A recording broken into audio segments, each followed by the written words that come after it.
Hello all welcome to our channel. Group 2 group 3 exams ఇంకెప్పుడు? ఇది చాలామందికి ఉన్న సందేహం. ఇది ఈరోజు చూద్దాం. లక్షలాది మంది అభ్యర్థుల నిరీక్షణ. ఇప్పటికే 3 సార్లు గ్రూప్ 2 వాయిదా. కేవలం నోటిఫికేషన్కి పరితమైన గ్రూప్ 3 అంటే గ్రూప్ 3 మీద ఒక స్పష్టత రాలేదు మనకు. పేపర్ లీకేజ్తో రద్దయిన డిఏఓ ఎగ్జామ్. దాని పరిస్థితులు సేమ్ ఇదే.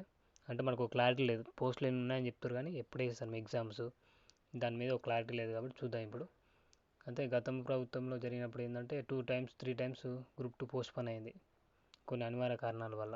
అంటే గ్రూప్ 1 ప్రిలిమ్స్ పేపర్ లీకేజ్ వల్ల దీనికి ఇట్లా కొద్దిగా ఎఫెక్ట్ పడ్డది.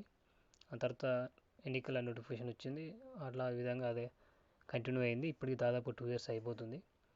ఈ 2022లో రిలీజ్ అయిన గ్రూప్ 2 నోటిఫికేషన్ అన్నమాట. అంటే దాదాపు 5,50,000 మంది అప్లై చేసినారు దీనికి. అప్పుడు ఆగస్టు 29, 30 తారీఖు అనుకున్న డేటు, కానీ నిర్వహించలేదు. ఆ తర్వాత నవంబర్ 2, 3 నిర్వహిస్తామని కమిషన్ ప్రకటించింది. అప్పుడు ఇట్లా కాలేదు. ఆ తర్వాత కొత్త ప్రభుత్వం వచ్చినాక 6, 7లో చేద్దామని అనుకున్నాం బీఆర్ఎస్, కానీ అది కూడా వర్కౌట్ కాలేదు. చూద్దాం. దీనికోసం మీరు సిన్సియర్ అయితే మీ కృషి ఉండాలి, ఖచ్చితంగా మీరు క్వాలిఫై అవుతారు.